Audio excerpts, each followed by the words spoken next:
Hi friends, Sustainable Starry and sustainable advice.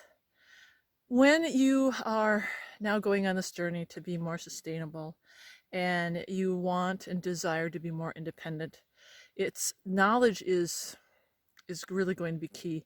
You need to really start learning things that is going to sustain you and keep you out of the grocery store and actually use the resources around you. I've always been big into foraging, and now that I'm back here in Idaho, I want to remind all of you that no matter where you're at, what state you're at, I've been in Georgia, I've been in Tennessee, I've been up in Wisconsin, I've been in Colorado. There are always things to forage. There's always medicinal herbs. There's always food that we can pick and eat. But you need to get some really good herb books, some good berry books, some plant identification books. And you need to get out in the woods. And you need to start practicing harvesting these things. Now, I want to show you, I was riding by, and the first thing that caught my eye are these berries. Do you see them over there? Those are service berries. In Idaho, they're very abundant, and you can eat them. They're like a real soft raspberry. The leaves actually also have some medicinal value. So as I'm back in Idaho, I'm reminded of all the wonderful berries and other medicinal plants that can be harvested. So right there, that's a service berry.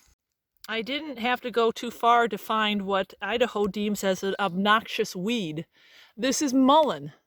Mullein has many medicinal purposes, and what people do here in Idaho is they spray this very valuable plant. So mullein is everywhere in Idaho, and this is what it looks like. This is a smaller plant, but take a good look. This is called mullein. If you don't recognize this, there are a lot of places where this particular flower is very abundant. Looks just like another wildflower, but it's actually St. John's wort. You can buy these things in herb stores, organic herb stores, but this is all 100% organic, and you can harvest it yourself. There are buyers even out in Oregon who they sell so much of it they are begging for people to pick some of these medicinal plants. You know, St. John's wort, if you don't know anything about it, it's good for depression. It's good for it's good for so many things. You can make a tea out of it. You can make a tincture out of it. So here's another medicinal plant called St. John's wort. And again, as far as the eye can see, you need to put on your glasses, your nature glasses, and start learning what surrounds you in your own backyard. It is really important because once the internet is gone, it's gone. Start buying books, start learning, get out in the field. This is really, really important because when there's no Walgreens, when there's no hospital, all of these medicinal plants are going to take the place of your Tylenols and your ibuprofens. It'll take your place of your heart medicine, your asthma medicine, I mean, you name it.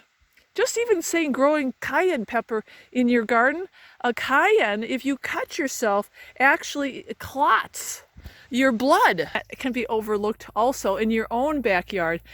They have these in Wisconsin, they've got these in Colorado, they've got these everywhere. Cattails. Cattails, and you can eat cattails. They're very nutritional. You can eat the root, you can utilize even the puffy part.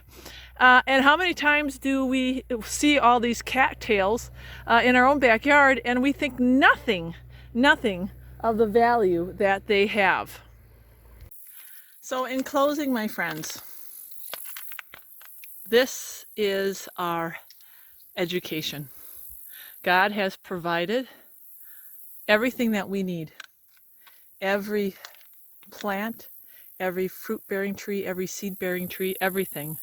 The grasses, the sun to nourish it, the water to feed it.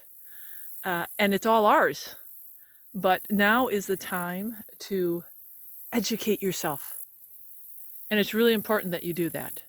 So a sustainable starry tip is get out there, start learning about what God has created, and start using it in your sustainable living. You won't be sorry.